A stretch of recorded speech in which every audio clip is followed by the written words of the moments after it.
Assalamualaikum warahmatullahi wabarakatuh. Alhamdulillahi rabbil alamin.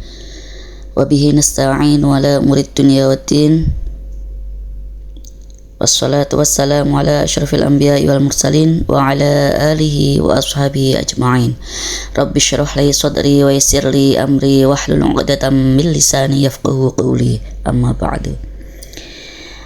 Baik, kali ini kita bertemu dengan mata kuliah Ulumul Quran di semester 3 ini.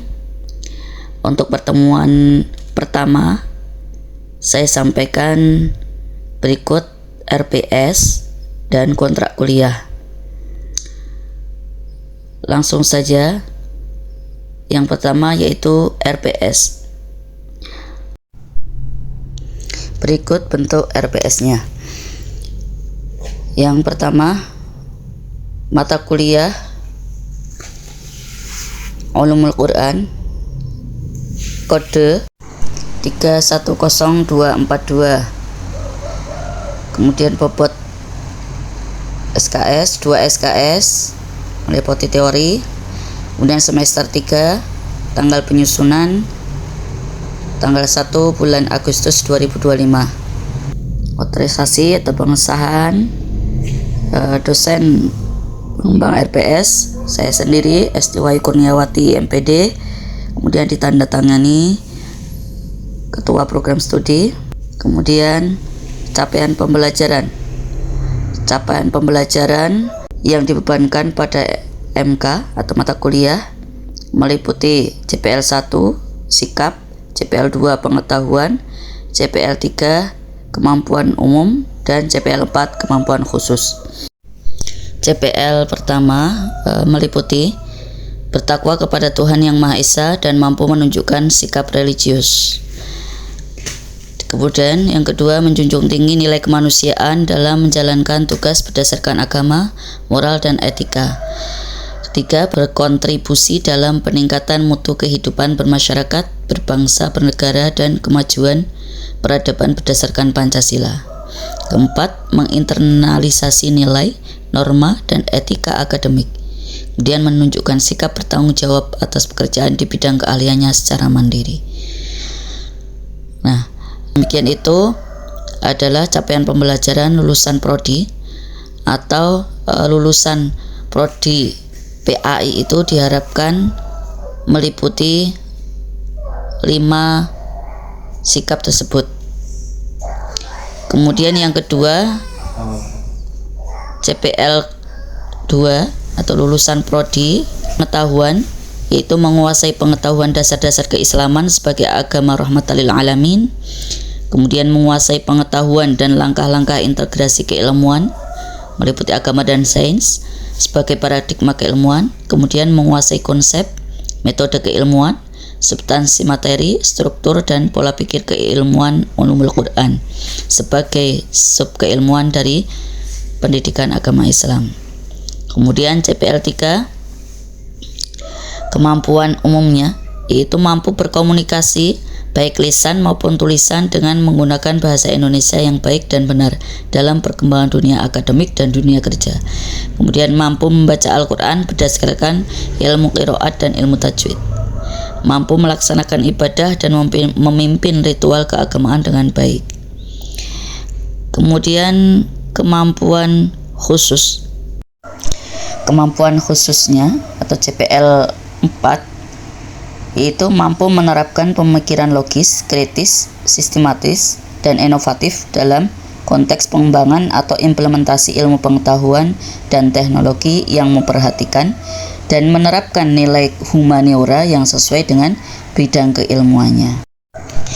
Itu adalah CPL dalam RPS, yaitu capaian pembelajaran lulusan yang merupakan rumusan kompetensi yang diharapkan dicapai oleh mahasiswa setelah menyelesaikan program pendidikan agama Islam atau PAI. Jadi CPL ini menjadi standar kompetensi lulusan yang ditetapkan oleh program studi dan mengacu pada standar nasional pendidikan tinggi atau SNDikti. Dalam RPS, CPL itu digunakan sebagai acuan dalam merumuskan capaian pembelajaran mata kuliah atau CPMK dan sub CPMK, serta dalam merancang kegiatan pembelajaran dan penilaian. Kemudian setelah CPL, melalui sikap pengetahuan, kemampuan umum dan kemampuan khusus, kemudian diturunkan pada CPMK, yaitu capaian pembelajaran mata kuliah. Capaian pembelajaran mata kuliah itu artinya berarti capaian yang harus dicapai oleh mahasiswa setelah mendapatkan mata kuliah ini atau mata kuliah Ulumul Quran ini. CPMK tersebut adalah meliputi 4 CPMK: bertakwa kepada Tuhan Yang Maha Esa dan mampu menunjukkan sikap religius, moral, etika dalam menjalankan kehidupan sehari-hari. Kemudian mahasiswa mampu memahami ilmu pengetahuan tentang ulumul Quran, mahasiswa mampu memahami sejarah turunnya Al-Quran, mahasiswa mampu memahami ilmu qiraat Al-Quran, dan mahasiswa mampu memahami ilmu tafsiril Quran. CPMK 3-nya yaitu mahasiswa mampu membaca Al-Quran dengan menggunakan ilmu tajwid yang baik dan benar. Ya, selain mata kuliah ulumul Quran itu, nanti kita juga belajar untuk membaca Al-Quran sesuai dengan ilmu tajwid yang baik dan benar. Kemudian mahasiswa mampu memahami ruang lingkup ulumul Quran. Kemudian CPL keempat, mahasiswa mampu menerapkan ajaran Al-Quran dengan benar dalam kehidupan sehari-hari. Kemudian dari CPMK, capaian pembelajaran mata kuliah itu diturunkan sub CPMK. Sub CPMK yaitu kemampuan akhir tiap tahapan belajar. Di sini ada 7 sub CPMK, yaitu mahasiswa mampu menunjukkan sikap bertakwa kepada Tuhan Yang Maha Esa, sikap religius, sikap moral dan etika yang baik dalam kelas, luar kelas maupun dalam kehidupan sehari-hari. Kemudian mahasiswa mampu menjelaskan tentang sejarah ulumul Quran, mahasiswa mampu menjelaskan ruang lingkup ulumul Quran, mahasiswa mampu menjelaskan tentang ilmu qiraah Quran, mahasiswa mampu menjelaskan ilmu tafsirul Quran, mahasiswa mampu membaca Al-Quran dengan menggunakan ilmu tajwid yang baik dan benar, dan mahasiswa mampu mengimplementasikan keilmuan bidang Al-Quran dalam kehidupan sehari-hari. Nah, itu adalah CPL, CPMK dan sub CPMK. Kemudian deskripsi singkat mata kuliah, yaitu mata kuliah Ulumul Quran ini bertujuan untuk membekali mahasiswa dengan pemahaman mendalam tentang Al-Quran, termasuk sejarah turunnya, cara pengumpulan dan penyusunannya, serta berbagai aspek ilmu yang terkait dengan pemahaman dan penafsiran Al-Quran. Selain itu, mahasiswa juga diharapkan mengamalkan ajaran Al-Quran dengan benar dalam kehidupan sehari-hari. Kemudian di bawahnya, bahan kajian atau materi pembelajarannya tersebut telah tertera, silahkan dibaca, kemudian dibagikan kelompok untuk membuat makalahnya. Kemudian bawahnya pustaka, ada referensi, ada pustaka utama dan pendukung. Nah, pustaka utama ini minimal 2-3 buku yang tertera di sini. Syukur-syukur ada semua. Kemudian pendukungnya 1 minimal. Kemudian dosen pengampu Esti Wahyu Kurniawati MPD, dan bawahnya adalah lanjutan dari RPS, yaitu setiap kali pertemuan. Di sini ada 16 kali pertemuan. Di sini hanya saya tampilkan beberapa pertemuan saja, sampai 3, tapi aslinya adalah 16 kali pertemuan, hanya sekedar contoh saja. Kita lanjut setelah RPS, kita lanjutkan pada kontrak kuliah mata kuliah Ulumul Quran. Pertama, pengantar identitas, data pribadi, nama dosen pengampu Esti Wahyu Kurniawati MPD, berikut email dan nomor kontak. Kemudian mata kuliah Ulumul Quran, bobotnya 2 USKS, jurusan atau program studi pendidikan agama Islam, semester 3, waktu setiap kali pertemuan yaitu 50 kali 2 SKS, jumlah pertemuan 16 kali pertemuan. Deskripsi mata kuliah, Mata kuliah Ulumul Quran ini bertujuan untuk membekali mahasiswa dengan pemahaman mendalam tentang Al-Quran, termasuk sejarah turunnya, cara pengumpulan dan penyusunannya, serta berbagai aspek ilmu yang terkait dengan pemahaman dan penafsiran Al-Quran. Selain itu, mahasiswa juga diharapkan mengamalkan ajaran Al-Quran dengan benar dalam kehidupan sehari-hari. Urgensi mata kuliah. Setelah mengikuti perkuliahan ini, mahasiswa diharapkan dapat 1. Memiliki kemampuan dalam memahami Al-Quran, baik sebagai sumber ajaran maupun sebagai mukjizat yang diberikan Allah kepada Nabi Muhammad. Kedua, mahasiswa diharapkan dapat memiliki kemampuan dalam memahami sebab-sebab turunnya ayat, munasabah ayat, dan kandungan ayat.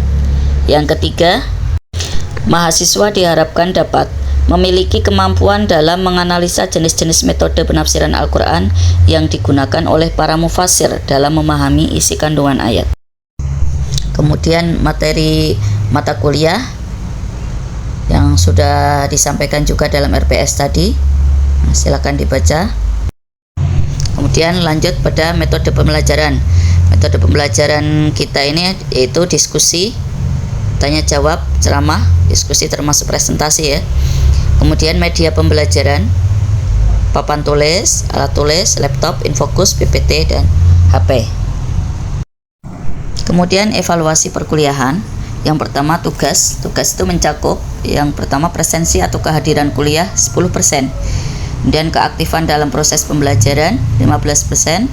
Presentasi makalah kelompok meliputi penguasaan materi, keterampilan menjelaskan, dan kemampuan berargumentasi 15%.